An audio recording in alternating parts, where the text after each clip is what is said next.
3000. What is doing? I hate doing it, but I'd like everyone to like, subscribe, share the content. Sharing is really important. If you like the content that I'm bringing you with the 3000 podcast, you want to help us grow, make sure you do all that stuff. Follow us on Instagram, like, subscribe, share, do all that good shit. Now to the episode. 3000.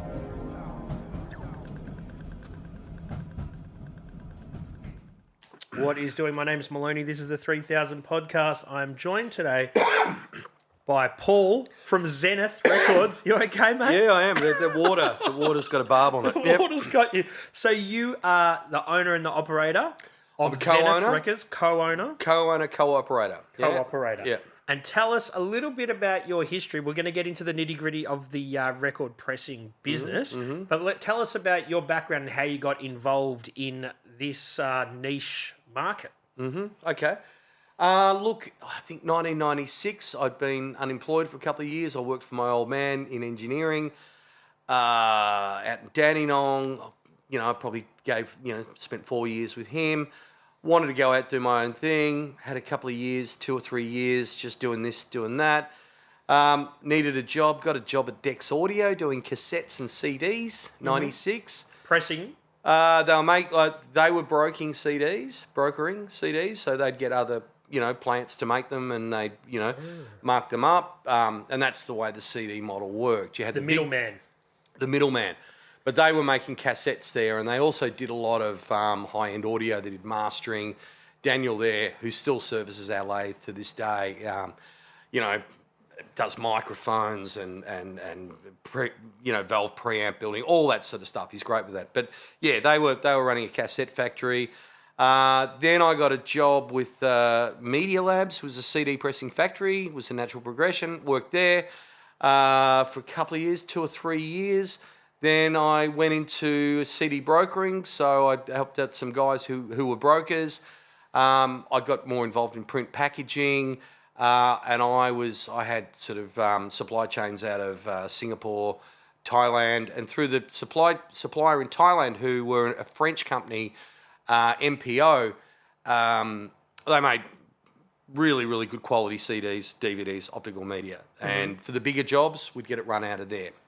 And Did DVDs sort of change the game a little bit? CD-ROM changed the game. Right. Because, CD-ROM changed the game. Did DVDs got in because all of a sudden it was just, CD brokers or audio people, and then you had all the VCR people getting into that space competing with you. So, it used to be very delineated. We were audio, we did cassettes, CDs, they would do VHS, dubs, quarter, sort of Super 8 and all that sort of thing. It all conglomerated. And then it just got tighter and tighter and tighter. CD-ROMs replaced, online downloads replaced CD-ROMs. Magazines were putting CDs on them. And so there were some big numbers out there. But the market, and then more, the Chinese were sort of Taiwanese, Chinese were kind of really overcapacitized. So they started dumping, and it just got really, really hard for us. But look, we were doing print, we were doing duplication, we were doing all that sort of stuff. But through our association with MPO, their vinyl record pressing plant had been going since 1958 in France, and I was speaking to the guy who had it, and he said, "Well, I'll put in the word," and we set up a brokerage for pressings out of France. Was it large scale or was it niche there? No, it's niche. But, the majors were sort of coming through. Missy Higgins, I can't remember some of the other things we did. Because at that time, vinyl hadn't had its resurgence. It was starting to. I reckon that would have been about 2009, 2010. Okay, so it was, yeah. Yeah, and so, yeah, look, that kind of really, for me, established the difficulty of offshore, one dealing with the French, the pricing was good, the quality was fantastic, the backstory was amazing, and we started taking on more and more work. It was very difficult because the communication, and they were in rural France, trying to get trucks organised, a big old-fashioned organisation. Wasn't that great, but at the time, I was storing a lot of CD cases at the Zenith site out at the mills in Albion, Sunshine. Knew a couple of guys that were sort of involved with it and got to know Chris, who's my current business partner. He's sort of, a bit of a prickly guy, but very smart. He'd gotten into vinyl. He bought it off the Obese guys, right? And he relocated from Richmond out to the mills. And we got talking because I had some stuff stored out there, and we got along really well. We were working in Brunswick. He lived around there. But at the time, he'd spread his wings and he'd gotten into a plant in London. He bought a plant in London. He'd gone in as a partner with a vinyl pressing plant in Milan. And he'd also bought a plant. So he got a lot of dough from the sale of the site, the mill site, the John Darling Flour Mills, where he had all sorts of plans and dreams and whatnot to do. So he made a lot of money out of that and basically tipped it into a vision that he had of building sort of some global, pressing. He went all in on the resurgence of vinyl then. Yeah, but he's not a music guy. You know, he loved it because as a young guy, he'd spent some time as a fitter and turner in the tool room at Astor Records, and he loved the fact that you had separate disciplines. You had audio acoustics with the cutting, you had electrochemistry with the plating, and then you had hydraulics, compression molding, and whatnot. So he liked the hardware side of it. Oh, he just loved the whole process. He loved getting his head around each of the aspects of it. And at the time, he sort of having been in London and having been, across the world, I said, because we'd catch up and have coffee, and I said, mate, you got to get Zenith going. It's this kind of afterthought thing that everybody's going, what's going on with Zenith? They don't answer their phones. It'll take 6 months to get a job through, depending on the people that were involved. It was a bit hit and miss as to the quality, even though Chris, had some clues about it, knew how to do it. And he'd gone pretty hard at it at the time. This is before. So I'm thinking maybe he got involved in that in 2008, 2009. I might be wrong. And through his whole being into it. And then, went overseas and got stuff going. So he worked out that his whole thing, his global thing, wasn't going to work. So he mothballed Florida. So he had the old Joe Gibbs Studio One Final Vinyl plant that had legendary pressings. When it got heavy in Jamaica, all the pressing plants sort of moved to Florida or they moved to New York. A couple of legendary ones.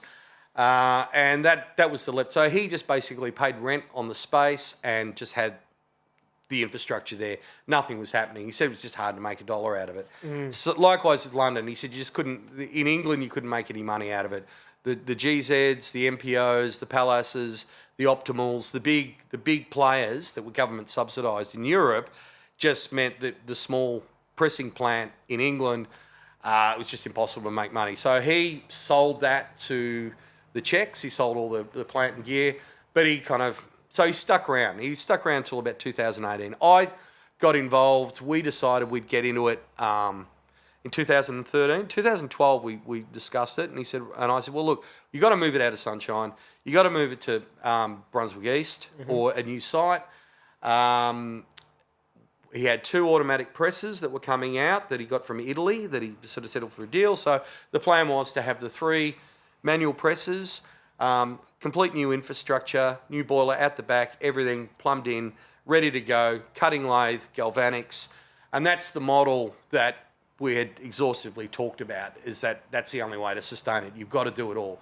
You got to do your cutting, got to do your plating, got to do your pressing. Previously, they were taking things to and from separate places too. No, in Australia, Corduroy set that up when they bought the cutting lathe. That really sort of gave them the independence to control their costs.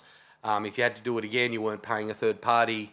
You controlled your costs. It's an expensive thing to do. The lathe upkeep and maintenance is expensive.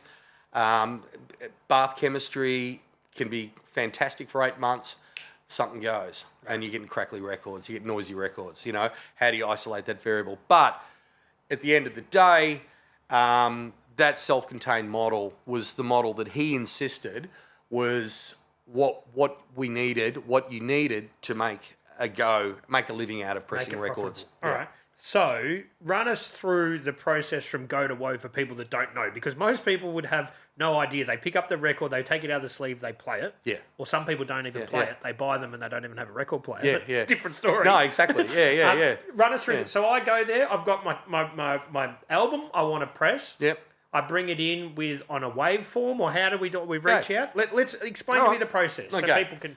So people have got to get their act together in terms of, because we will work with CDs, but it really needs to be mastered correctly for vinyl, right? There are aspects of digital frequencies and digital tolerances, phase, and all those sort of things that strictly you can't work.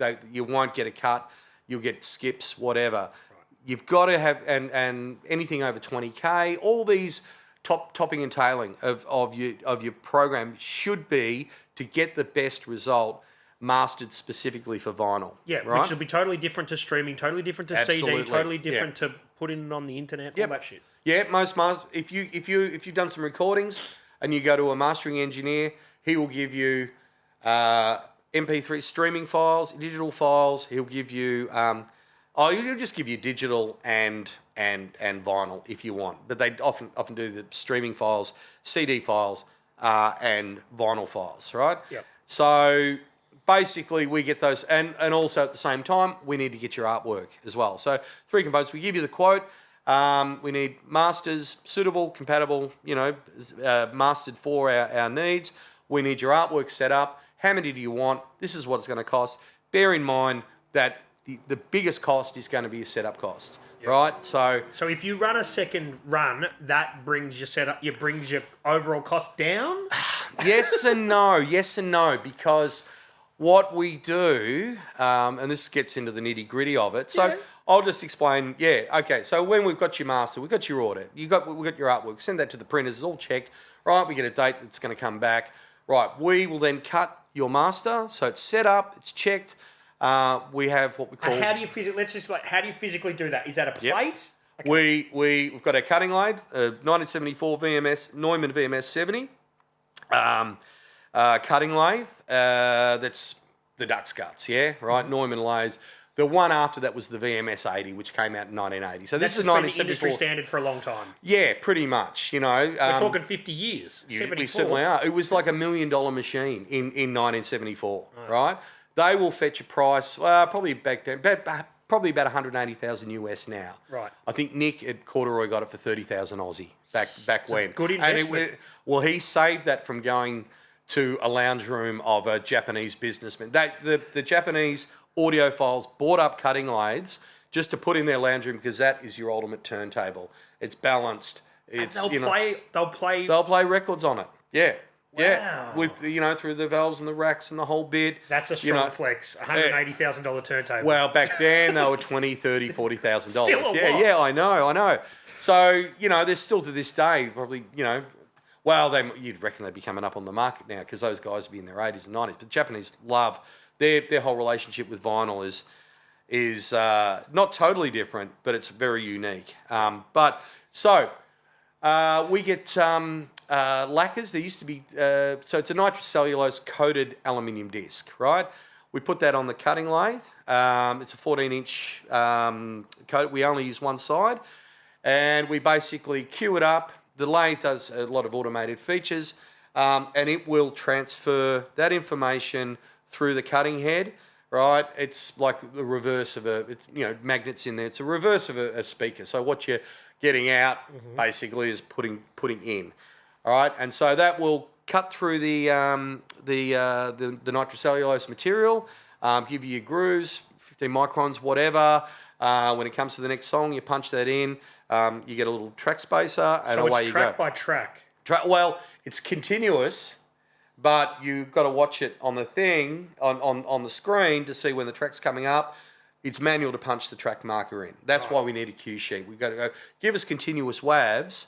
But we need to sort of assign where we're going to punch it in, because otherwise it'll be a continuous program without the visual markers. Yes. So there's no, if we go, is it going to be silence? No, we don't introduce silence. It's a continuous pass. Give us two continuous WAV files and we'll give you a continuous pass, but we need to know where to punch in those visual track markers. So that's it. It's imperative that all that's pre-done properly. Absolutely. Because you're not there to master their shit. That's right. That's right. Exactly. And, like there's a lot of, it's a redundant medium, like if you want that certainty, get a CD, right? Yes. That's the thing. Isn't there some way to improve it? Yeah, get a CD because we have to, the lacquer, the quality of the material, the manufacturing process of lacquers is not exact, right? So we can buy, and lacquers will cost us like $100 each. We buy a box of 50, and we might get 3 duds in there, right? Yeah. 4 duds, sometimes a bad batch, and sometimes because the consistency's got to be completely flat. If it's bumpy and rising and falling, the cutting head's going like that. The cutting head's just got to go like that on a straight line. It's got to be linear, right? So sometimes it's a bit bubbly at the surface. All right, put that one aside. We'll use that for 7s because it's pretty smooth in the start. So, things like that. So, yeah, the cutting, not only are our costs high for that, so it's crucial we get it right. And you need the manpower there as well. Well, to make sure it's done manually. It takes time, So we've got 2 guys at the moment. We've got Jesse, who's been there for a fair while, and Jesse went overseas, so we had 2 guys. We trained them up quickly. We had Doc and we had Paul Fox, who got it. But it's early days in there. So, some of the issues we had, we got it right again. But so Jesse and Doc have a bit of Doc's sort of doing more production-based stuff, but he's there to fill in the gaps. If Jesse needs to go away, we need someone to cut for us. If Matt in plating goes away, we need someone to do the plates. So you get the test pressing. So just let me get your head around. You get the test pressing. You listen to it and make sure it's good, but you can't redo a test pressing anyway. Is it actually a test? Hang on. Okay. Let's get there. So we 2 sides, 2 lacquers, continuous. So you do your test cuts, you work out, you have a look at your screen, you say, oh, gee, that looks like it's a bit hot there. Let's just do a test cut on the outer. Yep. Look at the groove, inspect it. Yep, that's looking good. So visually you can see when it's too hot. Yeah, you can. Yeah, you can see if like how much, you can identify a high frequency groove to a low frequency. Low frequency is very undulating. A high frequency groove is very much like that. Mm-hmm. So the other thing about cutting, no, we're getting in there. This is what it's about. So one of the things that with cutting, and we have people go, oh, it's a little bit quiet. We said, well, look, we try and get the loudest cut we can, right? In a perfect world, or is that we will cut at 0 dB. You give us something at 0 dB, we'll cut it at that. But it never happens like that. Or you could have got more out of it. Yeah, we could have, but you gave it at 0. So we'll try to get as much out of it. So when we go, it's a bit quiet compared to other records. You shouldn't. Your record is not your program, your master, your mastering engineer. The decisions that have been made to give us that master are not those that have been made by that guy who you like. There's no industry standard, so you don't really know. Well, sort of is. But the cutting engineer, see, this is the thing with digital. We never had a CD, you give us the master, you get it back. Just digital. Once we had an audiophile complain that the CDs didn't sound, he just wanted to, that the CDs sounded different to his master, right? But he's invested in saying, my ears are great and I can hear that different. It's digital, man. You can't argue with the 1s and 0s, right? So what happens with vinyl and in terms of what you have to make allowances for is that because of the way those waveforms transform, you can capture higher frequencies better on the outer edge going in. But as you go, because it's all cutting at the same, it's all cutting at 33 or 45, and as you go closer, one rotation is getting smaller, right? So if your high frequencies on your first track are like that, right? At the end of midway through the last song, they're like that, right? It's still representing that because it's still traveling, but it means that the stylus has to work a lot harder, and it gets impossible. Then you'll get distortion, right? So, well, we can cut it louder, but you're going to get distortion, right? Because the stylus can't cope, right? It cuts it, but it's just physically impossible. So And we've had jobs where, oh, look, no, the band said, oh, look, they really like the sound, but they really prefer the one they got from overseas. Do you want to, can you give us a sample of that? We'll have another crack at it. And their one was really loud, but halfway through the thing, you could hear how distorted the vocals were, all the highs, the cymbals, the hi-hats, and it's like, well, that's kind of a flawed record. That's way out of spec. Want it loud, turn it up. Want it loud, yeah, exactly. And that's what we got to do. Use an amplifier. Yeah, that God gave you a volume switch. So anyway, so that's just an insight into some of the stuff we're up against when it comes to people's wants and expectations. Look, we had a look at every year. I do it sort of recuts. What percentage of our stuff gets through. Right, 97%, right? So the 3% we can wear, we'll get it wrong, right? We'll have to do it again. But most people, 97% of people are happy with the thing. And we have to say, look, we have to defer back to the mastering engineer's thing. And we say, look, if we can get more than 2 dB out of it, and you're willing to wear the risk of distortion, we'll do that if it's a deal breaker for you to get it louder. So we get our lacquers. They go to plating. He's got a process there. He washes, cleans, scrubs them, soaks Make sure them. There's no imperfections. That's Absolutely, the plan. just making sure they're bang on. Nothing. You're right. Yep. Okay. So gets that to a stage, puts it in the spinner, and then there's a chemical process where he coats it with a layer of it's 2 molecules thick of silver, right? And you've seen on the socials and whatnot, and in any process, you get this bright silver lacquer which makes the face conductive, right? So then you can put it in your plating baths, right? You put a ring on it so you don't get nickel build up on the back. So this is basic electrochemistry. Okay, so just basic electrochemistry. Oh well, yeah. I mean, electroplating. If you're going to put chrome on your bumper bars and whatnot, but it's a different, subtle differences, but the process is the same. You put that in there, you run electricity through, you put a current through the plate, but the conducive plate, and the anode is under, or the cathode. No, the anode. It becomes a cathode. It becomes the anode. So underneath that, you've got in a solution of nickel sulfamate, which is a nickel salt, right? What it does is it draws the current will draw the positive metallic ions out of that nickel solution to settle on that silver plate, right? And what it does at the same time is it dissolves the nickel chips back into that solution, right? So you've got a green solution called nickel sulfamate. It draws the metallic ions out of that, builds it on the plate, right? So we do a process pre-plating. We put the first very low current to make sure you don't burn the silver off. And after about 40 minutes, you've got a nice nickel deposit.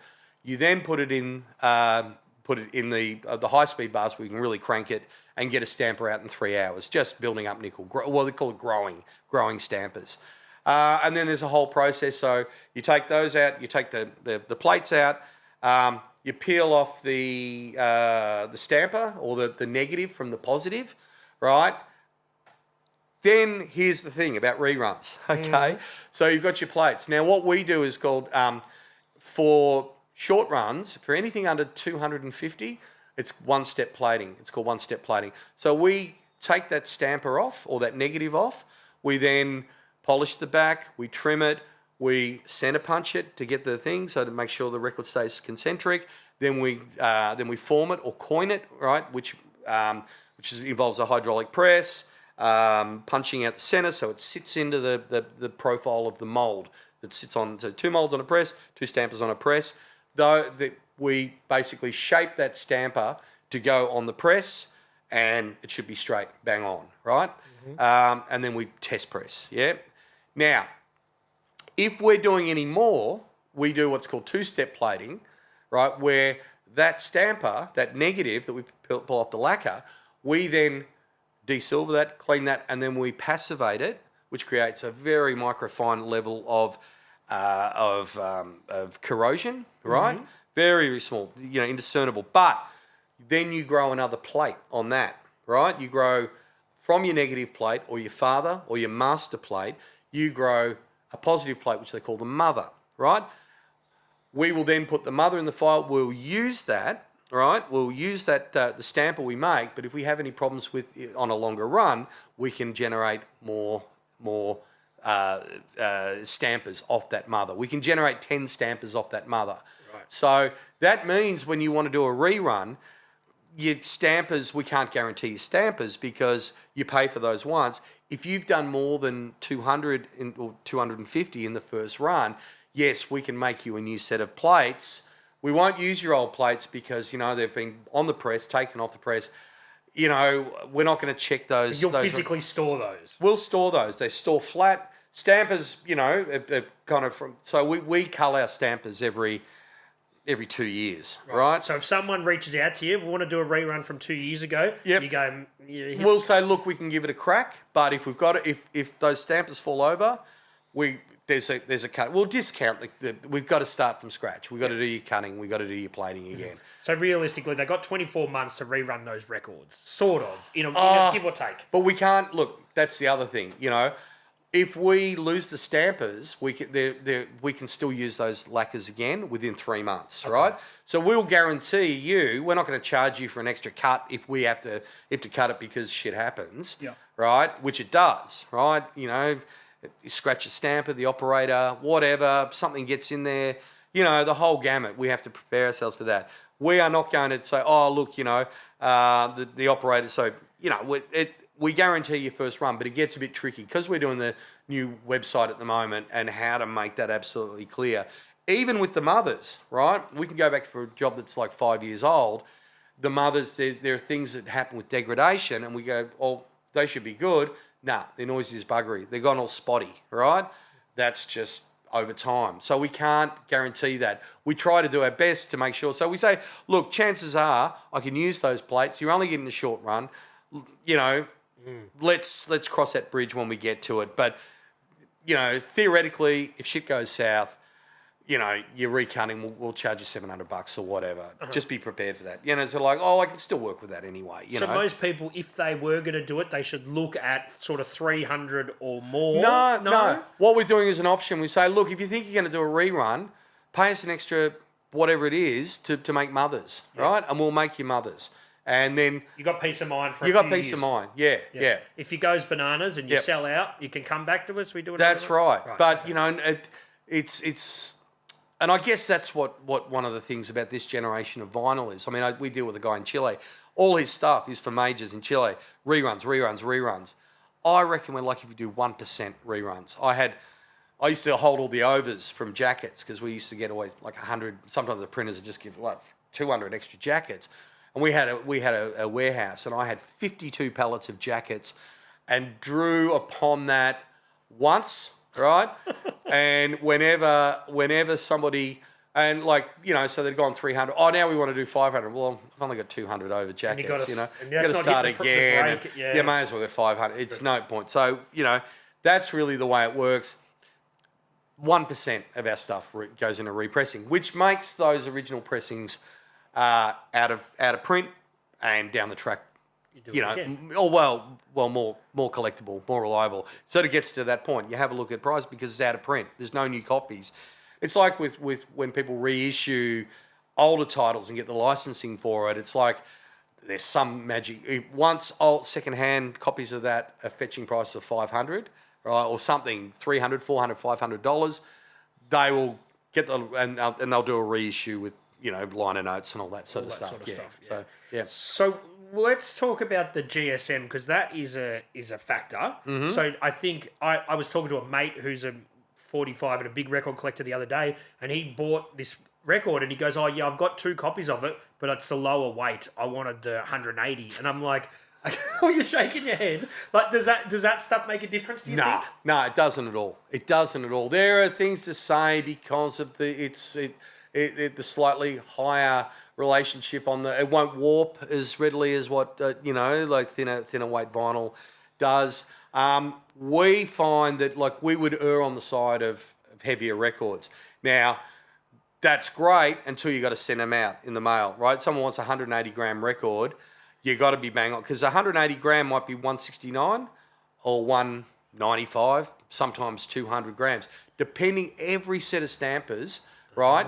The groove configuration is going to determine the weight of the record as the optimum press. So that's just an average. That's not. That's an average. Right. Those molds are set up to deliver, right? And it's all about the mold cavity, right? So when you press the record, you've got, there's a cavity there that the mold, the PVC, and it squishes out the sides, and it closes. It won't quite kiss. It won't quite touch. It'll just get shy of that, and then it comes up, right? Now, when our guys are setting up, they probably go through 10 records to make ready, right? They go through 10 records to get one that's not warped, not dished, not too hot, not too cold, all that sort of thing. That's where you set your cooling and your heating and your cooling time. So every set of stampers has got a different set of heating and cooling values. That's just all because of those grooves, and the visual thing, you go, we got non-fill there, right? That means it's not hot enough. We need to give it, a second, 2 seconds more, or a second and a half more. And it's always different. There's variations. Always different. There's kind of rule of thumb, but it's just slight tweaking, right? So from a Zenith point of view, if I go in there with my make-believe record and I say I want it to be thick, is that you say, all right, well, you're running more material that's going to cost you more? Is that sort of how that works? No. If you want 100, what's the standard? Okay, the standard is like 140, 150 GSM. Okay, it's not it's not GSM. It's just grams, because that's what it weighs. GSM is like with paper, grams per square meter. Yeah. So it 140, 150, not uncommon. We make our own molds in house, which is another side of what we've been developing since 2018, we can determine however thick or thin they are. But generally, I think people want a 150, 160 gram record. It means you can get it through the post. It means you got, it's not brick-like. I mean, but if we use the fully recycled, regranulated, off-carts, that extrudes a little differently, and we get thicker records with that, right? Just because, just its behaviour, yeah? So we can bring that down if we mix it down. But most people are happy with that. But other people have gotten caught out where we've said, oh, look, we're just pressing your normal records. They've put them on and we've got these 190 gram things. They go to the post office. Your postage to America is going to be $22 and then it goes to 50, right? Fucks them, yeah? So... we've had no choice. We've got to do it again. It's sort of like cheaper for us to do it again. I've got a bulletproof record though. It's not going anywhere. Yeah, absolutely. Yeah, so these things you kind of learn because and it's all part of the. But look, 180 gram. The Japanese audiophile series of pressings, they opted to do them at 180 gram as a point of differentiation, as to have something a bit heavier, a bit more substantial. In terms of getting back to the question, the grooves, nothing changes the grooves. It's all it's all the cut, it's all the plates, it's all the grooves on that record that will determine how it sounds. Interesting. Yeah. Yeah. DJ Boomerang, you don't need the 180, man. I'm telling you. So let's talk about the materials. So look, everyone knows records, mostly black vinyl. Yeah. But that's a thing of the past now. That is something that I'm guessing is trending on the way out. Everyone's got different colours and everything. Well, yeah, we did the our breakdown was 40% was colour. 20% was 40, no, 30, but I think around about 45% was black. Everything else was colour. Colour or recycled. 20% because we ran a special on the recycled. We're not allowed to call it recycled because we have to use 6% of outside, which we do. We're sort of saying, bring us your records. As long as bring us your reject records. We've got any number of labels that have got, they've got warp stock from Europe. They've got stock that doesn't move anymore. They'll bring it to us and we'll crush it. Op shop records and old sort of music for pleasure and, all that kind of, all your old op shop records, that's a bit dodgy. I mean, theoretically, we should be able to use it, but what a lot of plants did in the past was cut corners and put all this other sort of philostyrene and stuff like that in there. And you put that in, you mix it in, you're getting shit records and contaminates the whole thing. So we'll regrind that and we'll send that back to our PVC guys who will offer that as filler. So we're happy to accept. So if we can get the percentage of reject records that have been made in the past 10, 15 years into our thing, we can call it recycled. But for all intents and purposes, the coloured records, for us, if they're clear, they're great, because there's a component of your black record, right? And this is what vinyl records were designed out of the thermoplastic that they are, because you've got trimmings and you're going to have reject records.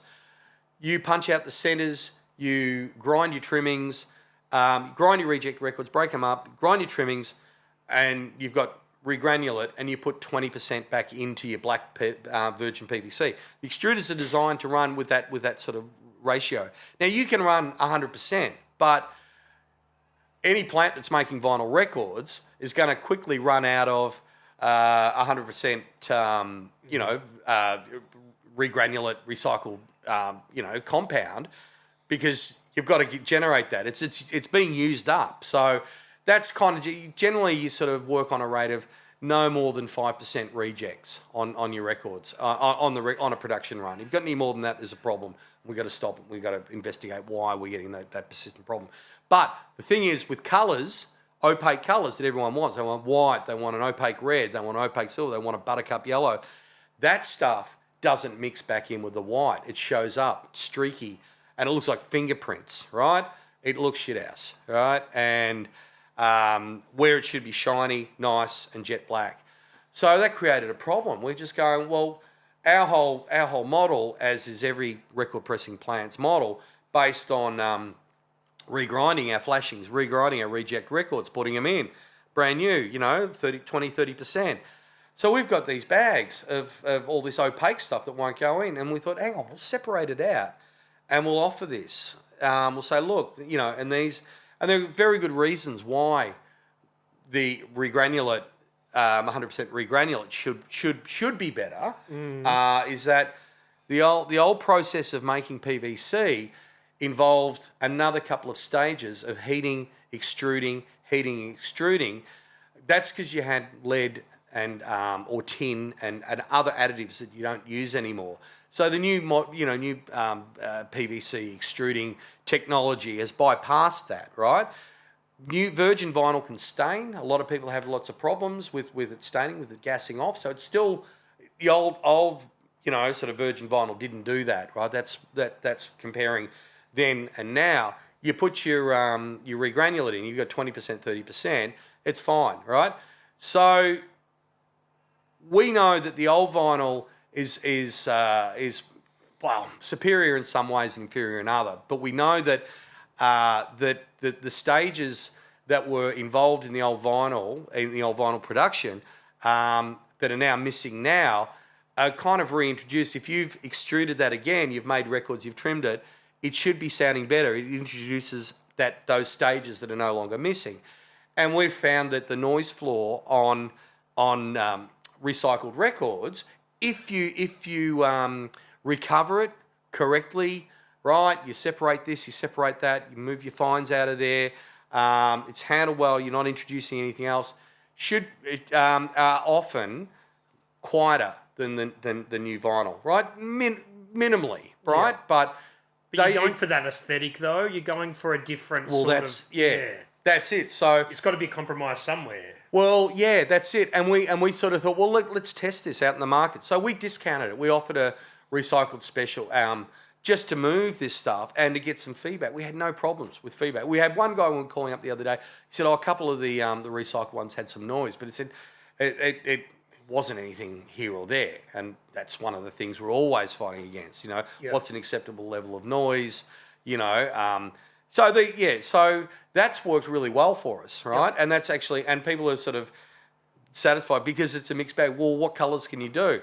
Well, it depends on what we've recently done in opaque colours, yeah? Mm-hmm. And they will always mix in different ways, so make sure that every record is going to be somewhat of a one of one. That's exactly. If we've done a splatter, if we've done a splatter, you can't separate out the colours. You've got white and blue and something in there. So that'll grind down or whatever the backing, and that's what you got. We can't separate those colours. It's a splatter record. Yeah. All the colours are in there. So yeah, that's just been a really interesting thing. But people are concerned about and carbon footprint, which is a big thing at the moment we've been engaged in. Yeah. With the splatter, like one of them that comes to mind, the Pirate Mafia did a blood red splatter the other, like in a last release, where it's white with red. Now, how does that physically happen? Like, you've got the two different materials. The white is the base, and the red hits there. How does that kind of work? Well, you extrude your white puck, and then you've got a hot plate with heated up beads, right? We have to heat them up because it's hit and miss. Some colours come up really noisy, right? Is this more costly with this sort of stuff? Oh, yeah, you need two operators. Yeah, you need one guy operating, making the splatter pucks. So our additional cost is to cover two operators at the press. So just before we get into how it works, if you're doing the same record and you're doing a black one and you're doing that, can you use the same mother plates and all that sort of? Yeah, it's just the material. Yeah, the plates are the same, but you've got to clean out the extruder. You've got to get the black out. If you're using white, you waste a lot of material. I mean, you'll regranulate. You'll put that back into your regrind, but black just sticks like shit to a blanket, right? It just so you can extrude, you can clean it out, you'll get these white records, and it's always on white records, right? You'll get, we're good now, and then you'll get these ones with streaks in them, and you'll get the next 10. Then you'll stop it, right? You stop you stop your production. You'll put some more clear compound through to sort of run that black out. So our thing is now we've got extruders that just do colour, right? So if we know we're gonna do 45% of your market now. So well, there you go. So it's worth it. Yeah. There's always colour. Then look, we've got means and ways to do it, but white is particularly But the splatters, we've got a disclaimer. We say sometimes they're a bit noisier, depending on the colours, depending on the heating, all that sort of thing. Again, you're weighing up aesthetic for quality to an extent. Absolutely. But we've got a customer. We're not fussed about it. We just love we love just the experimentation of it. Which in a staff meeting the other day came up as an issue, which holds them up. We're talking about how do we streamline it, and they said, look, these vague concepts of what these customers want, and we fuck around and waste heaps of time getting something. Because look, the customer will give you a brief, and as long as it looks like it or it looks better, you're right. But you come up with these ideas and it looks, these colours are mixing, you're not getting separation, and it drives them nuts, right? And it's downtime. What have you been doing? Trying to get this colour. Why couldn't someone, So, that's an ongoing issue, For sure. Yeah. What about, I don't know if you guys do it, but there are some records I've seen where people have stuff inside the records. Right now, like I know that Private Function had little bags inside. Did you guys do? I don't know if you did that. I got a feeling that Noah, who used to work for us, might have done that. I don't know. Like Noah, we had a guy working for us who, God bless. He had a little label on the side, so he was doing some stuff. More avant-garde things. He was really good with that colour stuff. It was funny then when we got some material out of we had a container come in from England. We had some material of clear Italian PVC called Cristallo, and wow, then you go, that's how those guys do it. Because it behaved completely differently. So he did a lot of out there kind of really experimental stuff, and that was a good way for us to work out what it actually cost, because for what it would take us 500 records to make, he'd do 350, and the rejects, he was rejecting anything that didn't look good, right? So we then said, right, okay, if we're doing splatters, right, this is how we have to cost it, yeah? So anyway, what that is basically gluing two records together, right? Yeah. There's a guy up in Queensland. And it won't affect the waves? It can't, and it sort of has to, doesn't it? Yeah, I was really disappointed. I thought it was seamless, right? I thought it's like but it's two records together with liquid fill ones, right? You just go, that's just this big chunk of two records on the side that I thought it'd both tape it down to a nice finish and whatnot. Nah, it's two records, So you're paying double the cost plus all the dicking around. Yeah. And you can't really play them because you can, but the spindle on your turntable only goes halfway in. Yeah. So I mean, they're cool. just more decorative. They look cool until you get one in your hand. And you go, right? So it is possible to do that through Zenith if you wanted to, if they wanted to go that extra length. we'd look. Okay, we're in the midst of a massive upgrade, right? So we're putting 4 semi-new Phoenix Alpha automatic presses in, okay, which is going to make our 5 Alpha Tool X hand presses more or less redundant, right? We're going to put all our production through the auto presses. And what's the difference? They literally are automatic. You don't need... They're automatic, but they do need... You can make a lot of shit on an auto press, right? So the operators need to be reskilled in terms of how they've got to program it. They've got to still inspect the records. They've got to periodically inspect the records. They've got to fill the labels, make sure there's labels, make sure there's material there, and make sure those records are checked at the end. Rather than them get the puck out, put the labels on, close the press, take the record out, put it on the trimmer, rinse and repeat. So for us, and look, you know, it's going to be, you know, you probably get one operator can run 2 presses at the one time, you know, that sort of thing. But it just means the other presses we've got, one will be, well, probably do 2. We can still do our 7 inches on the hand presses. We'll do our colours and multicolours and splatters on one of those presses. We're looking at doing 10 inches, and one of those presses will be strictly for test pressings, right? Because test pressings are real, they'll hold up production because you've got to do test pressings. But so you want production to keep going, right? Test presses are ideal on the hand press, right? So you can, you know, because the whole thing with test pressings is they're fraught because the machine is not making good records till it's established its optimal settings, its heating and cooling. So you've really got to crank the press, and you're going to get variance right between it. What do you get? Because ideally you should get one that's, you know, they should all be bang on. But out of your 5, one will be bang on, probably the one on the top because that's the last one that was pressed. So if you've got noise... straps by then, it's blasting on all cylinders. Sort of. Yeah. So you go, well, look, listen to the one, take a time code if there's any issues, and then go, right, I got 3 pops, right, in these places. All right, go to the next one. Oh, it's not there on that one. All right, it's not there on that one. Oh, it's there on that one, right? And then you can, but it's not there on the third one. And if you've got, you know, you get to that, you point it out, we'll have a listen to the mothers. You can play the mothers and you can have a listen. It's not there, we're good, right? We're good to go. Or it's on our test press. We can have a look under the microscope. We can run those tests again, check them, just go, nah, you're all good, right? So, so what we aim to do is like, while we sort of move a lot of that production over to the automatic presses, bring our turnarounds down to 2 or 3 weeks, right, on any given job. 3 to 4 weeks is what we're saying. At the moment, we're trialling. Went out to see the printers this morning. We need to get our printing turnaround from proof in 5 working days. Not a problem. So we order on a Wednesday, we order on Monday, whatever. They'll do all your sleeves, all that sort of stuff. Everything. Right. Our labels, we get back in 2 days, right? We use another printer for those, right? Because they're self-adhesive, they're different. No, they're not at all. Okay. They're not at all. I'm learning so much. Yeah, okay. Yeah, tell us about the labels. Okay, well, the labels, and this is going to be a challenge for us because, you know, one of the problems with automatic presses, the labels stick together, and everybody's had a record where it's got a label stuck on it or whatever. Upside down sometimes, or from you guys, but yeah. You know, I've got a lot of records. I've got seen a lot of imperfections. Absolutely. Yeah. It's fraught with it. You know, you've got to,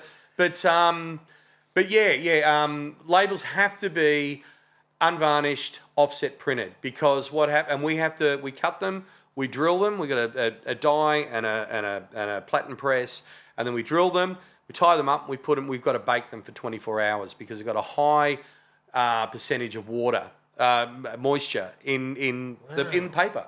That's just paper's got. And they've got to be the optimal GSM as well because they can't be too heavy or too light. No, you can work with them heavy. You want them to be as thin as possible, right? We go with 150 GSM, maybe even 135 GSM. But if they're digital, right, with all that heat, it's 150, 160 degrees. It sticks and splits and it looks, and it's like, And it was doing our head in. And it would hurt the colours too with the digital printing sometimes. Oh no, it just comes up a mess. It's just like what the and it's got to be offset printed, the labels. So we need to get those in. So we do them up on A2 sheets. We're gang up all our work, but it's kind of like we'll pay more for the A3 sheets, but it's important that we get them in because we got to drill them. We got to cut them, drill them, and dry them, and have them ready for. So everything's got to come together. But that's fine. We look after that. We now want to, given that we've got extra capacity, because that was always the why don't you do 10 inches? Well, I'm booked up on every press I've got. I'd be lucky if I'd be doing one 10-inch job every 2 weeks. Yeah, they haven't sort of hit the popularity that the other two sizes have. Nah, they're an oddball. You know, retailers don't like them. The weird middle kid. Oh no! Well, the problem is it's kind of like if you've got they cost the same anyway as a 12-inch. If the plants that do them will charge you the same as a 12-inch, but it just means that if you've got an ongoing problem is 7 inches where the side lengths are longer than 5 minutes, right? And you've got to cut at 33. The sacrifice in quality in the roll-off is marked, right? So I reckon 3 out of 5 people I say, look, you know, they'll go roll the dice, you know. And I said, it's 6-7 minutes. We've got to do it at 33. And I said, but, you know, it's gonna be noticeably lo-fi compared to what we could have got if you had a shorter program on a 45. But surely they're coming at you with the track lengths of the project when they want to have a 10-inch. It's an unusual thing. Well, here's the thing with the 10-inch. So people get left out. They go, I just want an EP. I don't want to do a 12-inch. I've got 8 minutes aside. I got 9 minutes aside. Yeah. You know, or 6, 7, 8, 9 minutes aside. I want to do it at 45. I said, we can't do it on the 7-inch. And it was one of those things, but they did Hey Jude at 7 minutes. And I said, come in here. I've got the that Beatles compilation. And the first song on side B is Hey Jude. Have a listen to that. All right? Hear that? All right. Here's the 7-inch. A-B it. Oh, Jesus, where's the bass? You know, where's that? Where's the volume? Where's it? There you go. Back then, it wasn't about audio, you know, sort of listening for pleasure. It was like, we just want to hear that song, whether it's on a 7-inch, whether it's on a transistor radio. That's all. So that's one of the big differences now is that the demand. I mean, there were 30-minute sides back, you know, with compilation. People didn't bat an eye, right? We are very strict on sort of like go over 24 at your own risk, 24 minutes aside at your own risk, right? We can cut up to 30 minutes, but it's going to be quiet and the noise floor is going to come through. You're going to hear that. You know, if you're happy and you sign, we haven't had anyone sign a disclaimer, but other plants will do that, right? Yep. So, So getting back to it, our idea is to develop the more multicoloured, more, you know, sort of crazy experimental stuff. We build our own extruders in-house. Right. So tell us what an extruder is for people that don't know. Okay, an extruder. Every press has got an extruder that melts and extrudes the plastic into a puck, right, or the PVC into a puck, right. So the auto presses have got an automatic extruder. You know, the cycle time, the PLC says right, extrude a puck. The loading arm comes over, picks up that puck, drops it in the record. Asks a guy, grabs it, presses the button, gets the puck out, puts it in the press after the labels. So what we did, because we were having a lot of jobs, what we call smashes or splits. You know, there's records that have got a split in them. You know, one colour, that's 2 extruders. You got to run them at the same time, right? So creates 2 pucks. No, 2 pucks does. Of different colours, yeah. And then you smash them together. And then you put them together. Or you get 2 pucks and you put them on top of each other and then it smashes out, right? We've got, and because we've got a CNC machine shop making all the tooling and whatnot, we can make cups with patterns on them, right? So we've got a pizza thing. So we've got 2 of those colours coming out. It's got like a Mercedes-Benz badge and it pushes, you get 3 little Trivial Pursuit kind of wedges, right? And you organise them like that and you can put it, then you pull those together, put them in the splatter and you've got a pizza with, you know, black splatter or something, you know. So those sort of things. We want to develop that more to sort of do unique things. And this twin extruder we've got basically can run independently. So if we've got a colour on that machine and a colour on that machine, right, we just wheel that in and we run the colour there independently, or they'll extrude at the same time. So we get 2 pucks at the same time. So then, now we're freed up because there was always extruders. We haven't got another extruder. Well, now we'll have extra extruders. So we'll do 3 colours. We may do 4 colours. A lot of the stuff you see, like the Czech Republic are great at that, right? Because they're geared up. They've got what they know how to do. That needs 4 extruders. They'll charge on that basis. But that press there is set up to do that with 4 extruders, 3 extruders. All we got to process for. So we just haven't had time to, any of that experimental time eats into our production time. And in the turnaround of the customers and holding out. We haven't had the luxury. Having these 4 auto presses means we run all our production work through that, colours. We have 1 that's for colours or 2 that's for colours, whatever it might be. And we concentrate our efforts and like as the guy said, we've got to come up with a recipe book and methodology because it's always been on the fly, right? So we waste a lot of time getting a good result for the customer. Let's get one guy dedicated to just experiment for a month, right? And we come up, there's a sample, that's how we do it. There's a sample, that's how we do it. We can now advertise that.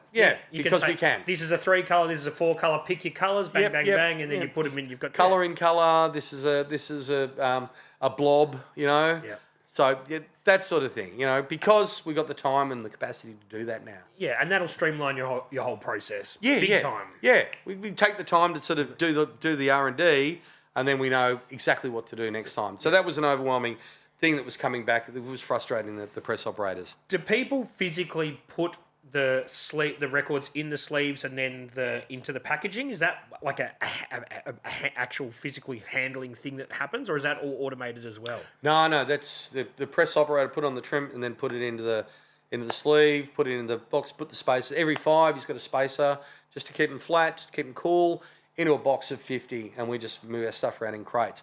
The automatic presses, one of them has an automatic sleeve unit, but we're not going to, we'll just see how we go, but you really want that. They need to be hand inspected. Everyone needs to be looked at, and, we've got a process where every 100th record, the 50th record is checked, and then every 100th record from there on, we've got the software going in, compares, we can see the baseline from the, any discrepancy, it will pull it up. So that's where Doc's sort of working at the moment. Yeah. So when people do get a standard record, you work out, you give them the quote and everything. That includes the inner sleeve, the actual sleeve as well. And then if people want stuff inserted, some people put in little cards, all that stuff. That's just an additional thing. That's it. We got our standard packages. Some people want a printed inner sleeve, which costs heaps. It costs the same. Like you get a record that's in a printed inner sleeve, right? So you got the printed outer, and you don't have a blank dust cover or in a blank sleeve. It'll be printed. That costs pretty much the same as the outer jacket, because the stock that we use, the 250 GSM, is artboard. There's nothing comparable. It's nice and small. So it's, and we do far fewer of those, right? So when we get a run of jackets, we'll print all the sheets, and they'll set up the form cutter and just run 10 titles through, 20 titles through at one time. We're lucky if we get one or, more than one title any time if we've got the printed in the sleeve. So the form cutting and the gluing of that has to be all, and the setup of the form cutting, the lower price, and the setup of the gluing, it all has to be borne by that one job. So it's really hard to get that price down. And then you add the gatefold to that as well. And it's a there you story. Go. Gatefold, just and here's the other thing with this this round table association out of Sydney to sort of look at ways to minimise carbon offset or energy inputs and everything out, all the terminology. Is that, gatefolds and 180-gram records have got a far bigger carbon footprint than your standard jacket. So do you really need the gatefold? Do you really need the embossing? Do you really need the foil? And look at the end, what it's going to cost. You're going to cost you $60 a unit. You know, can you sell it for 80? Can you sell it for 90? Your margin's not really there either. No. But, you know, every now and then somebody's just going, this is a commemorative thing. This is, I've got, you know, it's a pre-sale thing. Everybody is happy to get it. It's great. Yeah, no worries. We'll do it. We're happy doing shorter runs, you know, so. Yeah. So, obviously, it's a competitive game now, and people are pressing records overseas, and I guess there's obviously issues with quality control or that sort of thing. Do people hit you with quotes and say, hey, we can get this cheaper overseas? What does that happen? Look, it used to happen a lot more before COVID when a lot of people, you know, because Pirates Press, you know, GZ, did a lot of work, shipping, air freight, all that sort of thing was one of those... was a lot more manageable. Now it's like the you know, air freight has meant that it should be cheaper to get it done here. But the other thing is, there are, you know, given that we've been involved in this conversation with this you know, green music you know, alliance, you know, we've got to be mindful of you know, or we'll point out to our customers the carbon footprint of their choices. Right? If you're getting a gatefold, your carbon footprint is much larger than a standard. If you're getting a 180 gram, or if you're getting it from a cheap plant in China, whatever, well, there's the air freight component of that. But it's also, you know, do you want to spend your money? Do you want to? We should, you know, look, we really should be able to match the price, but it's not all about that, because you're going to get slugged with other costs, you know, clearances and whatnot. They're quoting GST. But do you want to spend your money in an economy where employee conditions are underpaid, whatever, or do you want to support local jobs in a local community with local access? You know, say if your order's $3,000, you know, is it a deal breaker if we're $3,200? If we're under 10%, Yep. You know, we get it if it's significant, but I think we don't have a lot. I mean, we're sort of open about price matching, but. You know, we'd like to lead with our merits, and if it's a question between getting them done offshore and getting them done here, there's a local economy. You probably know guys like who we have working for us. You know, keep them in a job. For sure. And I guess it's going to be a much more hands-on process with you guys. You probably let them come in, they can pick up their things. That's good for their socials as well. Yep. They might be able to get a little bit of behind the scenes, see the thing get pressed. Yep. You can't do that if you're doing it outsourced in China, can you? Look, and I had that time and time again. Not time and time again, but every now and then it was a real problem with France. These are warped. I'll get them back to us. Can't get them back to you, right? Oh, and the procedure... And like, you know, the access here, if there's ever any problem, if we've ever got any problem, it's like, you know, say we haven't packed the insert, say we've the download card, say in transport the covers have creased or ripped. You know, get them back, we'll do them again. You know, we've got an extra jackets, we'll organise the shipping, the access to and we can turn it around within a couple of days, you know. So all those things, even with your cutting, you know, if you need to ask a cutting engineer. So there are all those benefits of getting it done locally, not only for the, you know, buying your kids a job, you know, and that sort of thing, supporting local businesses. But yeah, I think there are just too many more better. And whatever price you're paying overseas is not going to be that much cheaper than what you're getting it done here. Yeah, quality control as well. You've got to think about the quality control. That's right, yeah. And then I guess there's other things. Some people want QR codes. There's all sorts of stuff inserted, but that's all different things that you'll get printed separately and physically physically put. Or they can give it to us. We'll pack it for you. Yeah. So it's just more manual handling. Yeah. It's like, you know, 5 cents every total, 10 cents every extra item. But we have guys that look. We'll give you the jackets, the records in the inner sleeves, because you won't transport records just without any protection, and we'll give you the bags, and they're putting stickers in there, they're putting postcards and signing stuff and all that. So, knock yourselves out, right? We'll just sort it out. You got this many, and out the door. Yeah. And then after all that, if you're doing it in-house, then you shrink wrap them at the end? We can, if people want to shrink wrap, we've got a shrink wrapper. Or a lot of people are going for the reusable plastic outer bags, which we get made locally as well. We were getting some in from Japan. We'll probably do that again. They're a bit more premium. Trying to work with the local supplier to make them a bit nicer, you know. That's because, you know, you get it out. I normally, if I buy a record, I'll sort of, you know, keep it in the shrink wrap, you know, like sort of just cut that way. But if it's a gatefold, you know, see you later. Yeah. You know, you want the sticker to stay on there, you know, all those sort of things. So I try to, but if it's in a outer bag, a lot of people will buy a record, they've got their own stock of outer bags and they put it straight in. Yeah. So but it's a full customizable experience where people can come with. They're not just going to get a black record. They can get the record in basically any color they want, packaged in any which way that they want, as long as it's going to sound good. Because you're not going to try and compromise the quality of the sound when it comes to the presentation of the thing. Absolutely. I mean, it's all budget related. Look, every plant has to do that, right?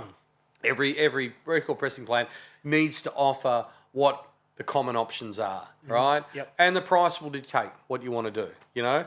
You know, like say say on a run of 500, right? The jacket itself is $2, right? So that's $1,000 for your printed sleeves. A gatefold is $4.60. You know what I mean? So wow, it's more than double the price to get a gatefold. So. I want a return on this, you know. It'd be nice, but, you know, it is what it is. Yeah.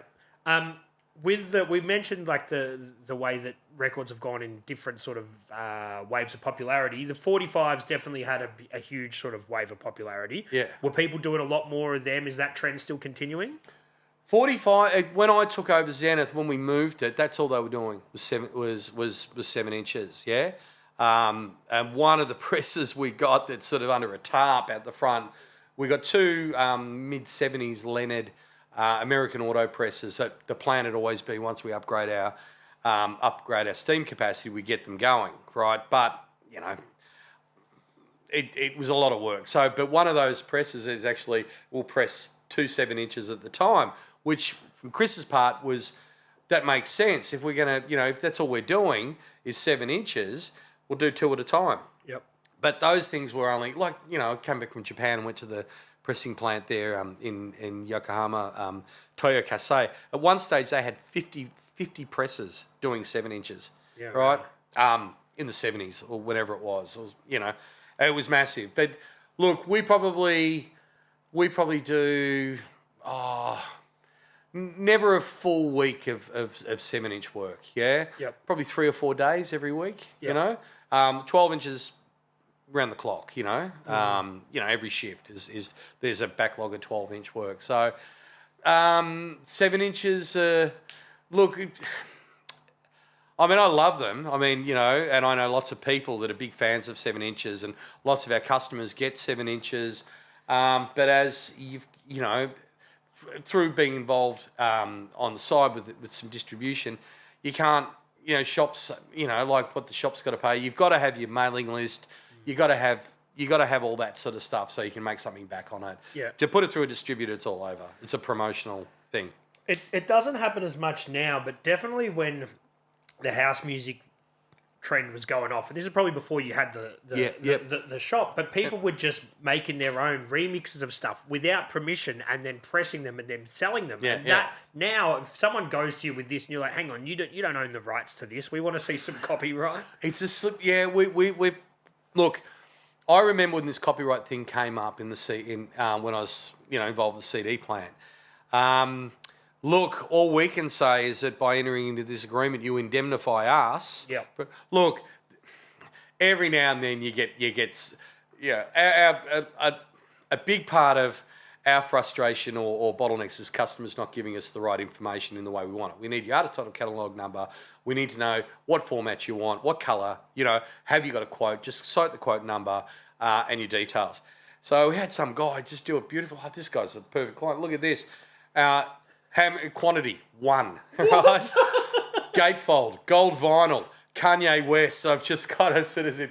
It was one of the Kanye West record that didn't come out. I said, mate, we can't do that. No. You know, we can't do that. What are you thinking? Yeah. So, but I remember at the time when they were trying to, what happened was they put the onus back on the CD plant, right? Because those that were infringing, they could sign all the documents they wanted, you know, waiving your liability, but they would go and chase the guy who put the order, who's doing the knockoffs and whatnot, found he had no money, and so, well, who's got money in this equation? The CD plant. We'll put it into them. We'll shut the CD plant down, or we'll get the money out of them. So all of a sudden, you put the responsibility on the CD plant to vet that stuff. Yep. So that kind of law still applies. We've got to be on our toes. Yep. And look, the cutting edge, because we listen to it, because no one's listening to the CDs, right? Yeah. You don't know, right? The cutting engineer will know pretty quickly if something's a bit pongy, you know?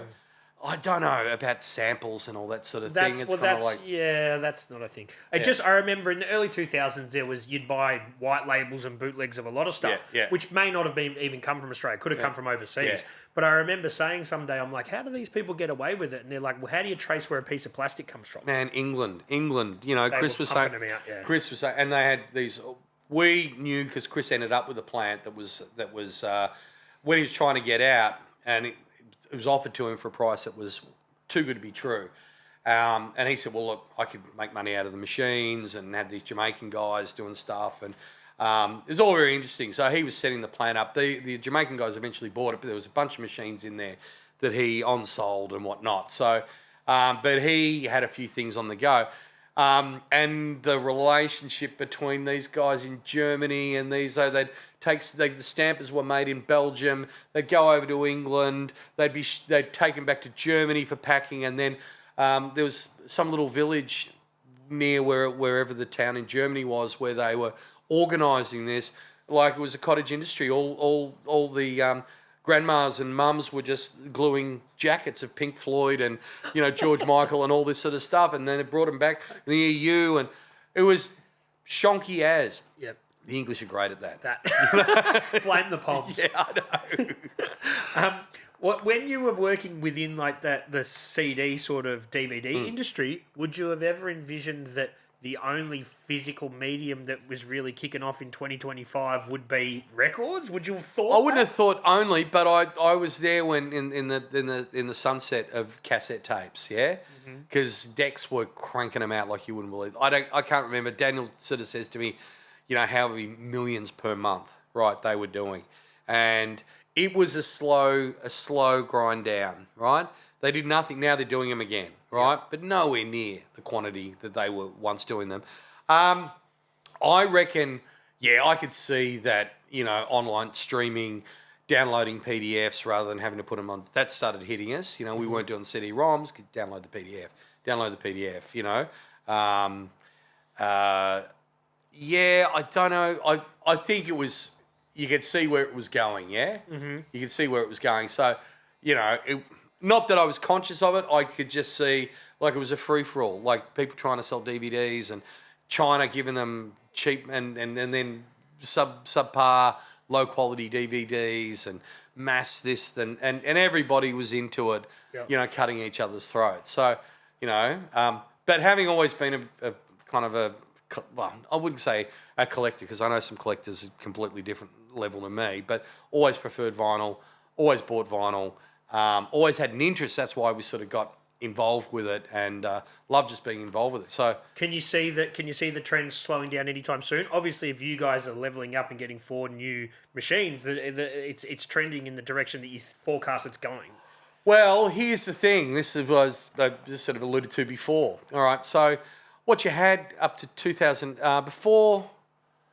Okay, so when I got involved, right, there weren't any new manufacturers. There weren't new machines on the market. There were lots of legendary stories about barn finds and mothball plants in Mexico and Venezuela and the last shipment of Alpha Tool X presses and spares, which is another story for another time, which is quite fascinating, involving Greek Australians, Greek Venezuelans, being able to do business in Greek and trying to get stuff out of Venezuela, which had an embargo on moving sort of capital equipment out. So it was like trying to do deals. I'll give you half the money in Venezuela, and then once we get it out of Colombia, into Colombia, I'll pay you the balance, and all this stuff. Greeks and Venezuelans, and you know. But anyway, that was the reality. So there was always a news story. You know, vinyl record pressing plant found in India. You know, it hadn't been operated, and my guy in Chile has basically been given access to a vinyl record plant in Bolivia, which is just an amazing story. He got a cutting lathe, he got a whole studio, tape players, presses, the whole bit. That hadn't been used since the early 90s. They went out of business. So 2016, it announces that new equipment, sort of long awaited for new presses were coming out, and pretty much just the same as old presses with PLCs, more functionality, new parts, all that kind of thing. So a lot of people started getting into the game because the pressure was to on the manufacturers to sell equipment to existing record manufacturers, but to sell the dream to outside parties who had some dough and wanted to get into something boutique-y and cool and whatever and feel goody, yeah? Yep. So this started happening. A lot of plants started up, particularly in Europe. So everyone's building up, more capacity. Yeah, we need more capacity because we're short. And Europe was still fulfilling American demands, and then the Americans started investing and ramping up. And so there's a lot of American plants now doing it. Well, yeah. There's a massive concern called Vantiva who picked up the remnants of the defunct or the liquidated Technicolor manufacturing. Technicolor did all the CDs and DVDs across the world, all the supply chains, all the logistics stuff. So the majors would always go with Technicolor for their their CDs. They've jumped on. So when you get a major jumping in based on the growth, and it all exploded. It was a perfect storm at COVID. Demand went through the roof. Demand increased to such an extent that capacity increased threefold, right? Trebled. All the old, like the place, the plant in, it had 48 presses already, or, close to 45 presses, old presses from the 80s, that was the most modern plant, and they bought 30 brand new presses. Vantiva got involved, set up in Mexico. They were supposed to get 44 presses there. They were supposed to put in 6 or 8 presses in Australia, which for us is like, oh shit, right? Not that we rely too much on the majors anyway, and we'd rather not be reliant on the majors, and that's for any other number of reasons. The majors bring most of their stuff in from offshore, right? Even though environmentally and even cost-wise, it's cheaper for them to get it done here in Australia. Could you handle the volume, though? Absolutely. Okay. Absolutely. There's 3 plants in Australia doing it, right? So the other 2 plants got in at that time when it was an option to get into to set up a vinyl record pressing plant. For me, at the time, it was only by accident I got to know Chris, got along with him. He's not everyone's cup of tea. I spent a lot of time with Chris, yeah, and, it's sort of, but, the trick with Chris is keeping him away from the customers, right? He doesn't suffer fools. Anyway, he's a classic, right? So, and I said, well, look, as I said to you, let's do this thing. So I had to get onto a pre-existing plant, or, grail, rig, setup, whatever we want to call it, to get into it. Then it became an option for people. So a lot of people got into it. COVID was a perfect storm. Capacity went through, the demand went through the roof. Everybody's busy. The major plants, Record Industries in Holland, MPO, Optimal, they went from 10, 12 weeks turnaround to 16 months. Wow. Right, on a new title. So that created an opportunity for all these small 2-press plants, 2-press operations and whatnot.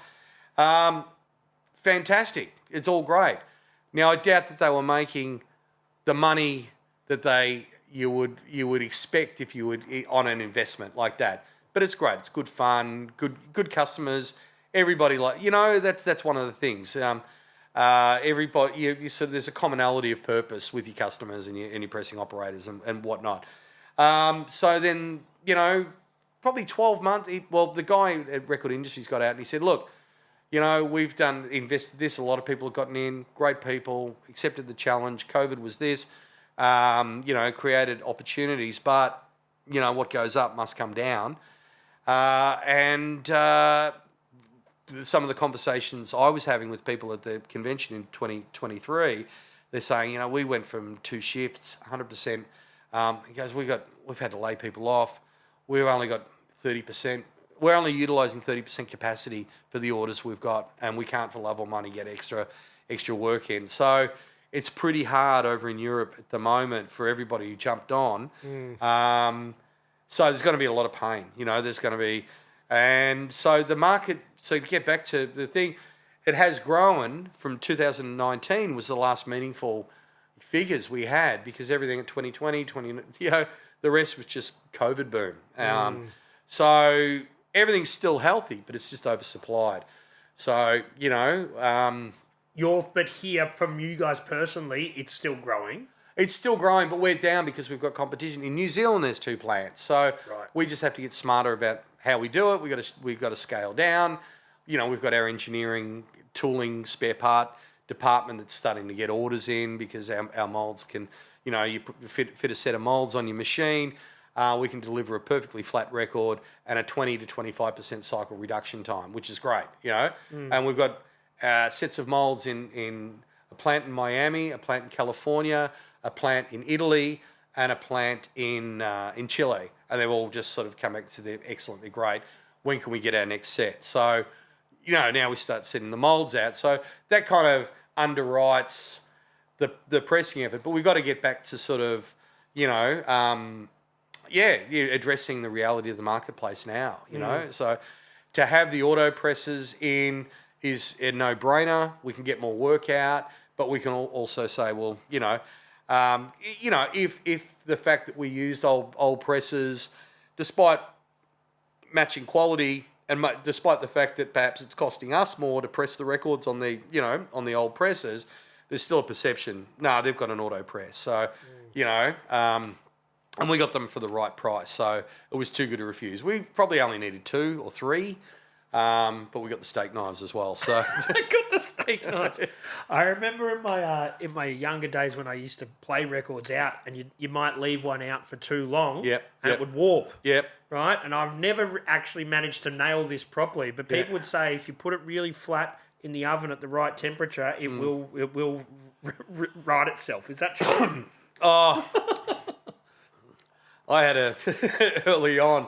I had 100 records that warped, that warped off the press. And these things will happen, like I won't name names, but there have been high-profile acts that have gotten their stuff out of the Czech Republic, reissued their whole catalogue, and they're all shit house, So it does happen, like one of the things that, but having been the only pressing plant here, we're remembered for all the jobs that went pear-shaped. Of which, in the greater scheme of things, it's less than 1%, right? But, people will remember you for your mistakes and will forget you for all the successes. But, just sort of going out there, you find all these issues, talking to some of these bigger plants and some of the shit that's blown up in their faces with, not even, it's just the stuff you can't foresee that's going to happen with the variables involved in this antiquated, redundant format that we love, right? I think there's some notion, when you pick up a record, geez, that must have been hard to make, right? Well, it is. And just you running through all the separate steps. And I've got a lot of records and I've handled records for a long time, but just you running through, I think people understand why there is a price point that they're at and why there is a lot that goes into it. Also, we're seeing a bit of a resurgence in CDs, and that, I guess, is because everything becomes retro after a certain period of time. Yeah, maybe. Is that something that you guys would get involved with? No, but we're pretty closely involved with Dex Audio, who still do CDs and DVDs. They're your classic. I mean, they got into it sort of late and did okay out of it, but they just will maintain that infrastructure. Look, we wouldn't get into it because this is what we do. Where it's not about making money off multiple formats. We're into it because it's vinyl, and it was really interesting in Japan. So as I said, I went and saw Toyo Kasei, the legendary, all the Japanese presses came out of Toyo Kasei. Great, it's just amazing, hairnets and uniforms and name badges and, but they had been around for the longest time. They'd made a lot of money at being who they were. and they've just got a new website, and because they've been very much the Japanese are very self-contained. They don't care about orders from the West. You go, I'm looking for a price on 200 records, and nothing. Yep. But I met Tatsu Ando, who's the plant manager there. His English is great guy. I said, I'm in Japan, come to the plant. So we came to the plant. Now, I said, did you ever do CD? And he said, no. He said, we were lucky because we did everything in-house, and there was still a market enough for vinyl in Japan, right? But they did printing, all the printed parts. So the sleeves, but they were doing printing for CD plants, CDs, yeah. Printing for general, flyers, the jackets, and everything. Yeah. Oh no, just general printing. They had big offset printing machines, bindery. They did booklets. They did the whole thing. And they said the printing side of the business is what kept us going, but the decision was made from the owners: are we going to get into CD? No, we believe in this format. We believe it will endure. And this format has been very, very good and beneficial to our family and our workers and our employees. We're honouring it was just, I sort of almost teared up. But it was, I'm almost tearing up now. No, but it was passion for it, though. Yeah, but that was the whole thing. No, we will honour this medium. We're not getting out of it. It's been very good to us. It's put bread on the table. Look, the guys there were 4 old guys in there. One guy, just the cutting engineer, he sort of, the chief of cutting is a young guy. He's got the VMS 80. The old guy who's just retired, he's in his 80s. They kind of let them go. And the plant manager, Mr. Ishimura, who Tatsu kind of basically works under, but works next to, he's been working at Toyo Kasei. No, he's 76. He's been working at Toyo Kasei since before Tatsu was born. Tatsu's 52, right? And they maintained, all these old guys. There's 4 of them, and the other guy who's the compounding, quality assurance guy, and he's still in there every day. So that's that. Getting back to it, the whole belief in the format, in the medium. They weren't going to get into CDs. They didn't, and it's like MPO as well in France, the same deal. They got into CDs and DVDs. They still kept the vinyl pressing factory, and everyone's going, who would have thunk it? Who could have seen this coming back? But I guess the owners have gone, no, we've got sufficient. They kept going. They kept pressing records for whoever it was in Japan because they believed in it, and the audiophiles, and that's another area of a lot of people, a lot of guys I knew run studios or mastering engineers. You're better off with FLAC files or something like that. So anyway, that's that. Yeah. As we kind of get close to wrapping it up, do you want to tell us what is in store for Zenith, or if people want to get some records done, what they can do, how they can reach out, and how the process is going to play out for them? Okay, well, yeah, just send the email. We're about to launch a new website. It's going to be more user friendly, easy to navigate. When's that coming out? Roughly when I finish the copy, when I get some time. But look, we should be up and running with the auto presses. We're saying a bit mid-February. We should be offering in a position to offer. That's about exactly when this will come out. Oh, great. Okay, cool. Okay, right now. Well, right. Yeah. That's good, right? Because I don't have to work. So yeah, about mid-February. Look, the other thing. So 3 to 4 week turnarounds on all aspects of it. We're going to be expanding. If you've got some ideas for wacky coloured, multicoloured things, we all ears for that. Implementing our new quality assurance, ongoing, sample testing with the software, and 4 auto presses going. And sometime this year, I've put this on the back burner, is that we have a reception area next door to us. Now, anyone who's remembers Corduroy used to have touring bands come through, and they'd record direct to lacquer. They'd do 2 sides of a 7-inch. They have a barbecue. Say it'd be Sonic Youth, the White Stripes, the Dirt Bombs, whoever, lots of bands, and they would record. They'd sort of have the master going into the cutting room. Right, guys, you're going now. The first side, record that live to lacquer, and then do the other side. Played it over the weekend, have the records ready, and wow. Doesn't you know? get any more hot off the press than Yeah, that. and that kind of that inspired Jack White and Third Man and all that sort of stuff to do that. He saw that and participated in that, said it's great. So look, Abbey Road do it. A number of places do it. It's really you know, there's a real pedigree and history of direct to lacquer recordings. You minimise the distortion. There's a lot. It's a very audiophile thing, right? So we'd wanted to do it for the longest time, but all we could do was really set it up on the factory floor. You know, it's acoustically not all that, you know, you have to go do a lot of setup, a lot of baffling for what for in the end. We put that to people and they said, oh, we'd love to do it to an audience. Can you do it? And we said, hang on, the reception centre, the old Greek-Italian reception centre next door, I called him, I said, he goes, have you seen the room too? Have you seen, what is it called? Have you seen LaGrange? I said, no. And he goes, oh, I'll meet you there. I'll show you up. So out the back of our factory, there's a lane, right? And he uses that as a big carriageway. And there's a door, right? And so it's just right at the back. So it's probably about 100 metres from our cutting room. And then it goes upstairs, right? It's like a jazz... well, it's not really. I've sort of figured this. And it seats 150 people. Right. And it's really tacky chandeliers and cupids and, you know... but, you know, I've sort of thought, this is great. And so he said, well, I don't use it for much. And then he's going to go... oh, look, I think, you know, $3,000 a night. I said, Gary, we're going to have to talk about that, right? So that's the plan, to sort of stage an event once every 2 months. And you could record straight there. Record, yeah.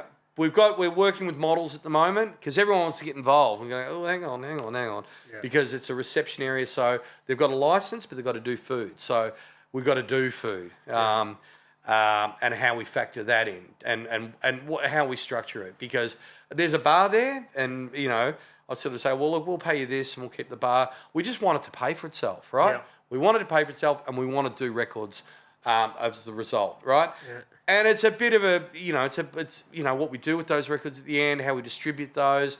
You know, it might be that the artist goes, oh, I wasn't that enamoured with my performance. I'd rather they didn't. Well, you know, you create your audience. We press 150 records exclusively for your audience. Yeah. So do we do it off the desk in the front of house, or do we run multi-core to the cutting room where we've got a pre-cut mix, you know? So we get 2 separate mixes. The band so all these things we want to work out. A lot of moving parts, but it's exciting. Absolutely, you know. Who would have thought you'd have to get into food just to do some live recording? I know, but then it works out well. If you're going to do some Arabic music, I really wanted this some, you know, and just like do Arabic music. If you did, say, for example, C.W. Stone King, you do Southern food or whatever. Yep. Talk to the Cosmic Psychos. Oh, that'd be fine. We just do hot chips and dim sims. Fantastic. Amazing. So, anyway, that's one of those things we want to do. But I got, you know, when we purchased all that gear last year, it was all, you know, hang on, this is back burner stuff for the time being. So yeah, you've got to focus on your primary we got to get it job at hand before you start to do those sort of things. Absolutely. The extracurricular stuff. I know, the fun stuff. Yeah. Paul, I appreciate you coming in, man. It's been a great chat, and I'm sure there's going to be some like vinyl nerds that say, why didn't you ask him about this? Why didn't you ask him about that? Mm-hmm. But, man, we covered a lot there. Yeah, and barely scratched the surface. Very good. Yeah. That's an old record joke. Okay. Paul, thanks for coming, man. Yeah, thanks, Maloney. Cheers. All right, man. 1,000.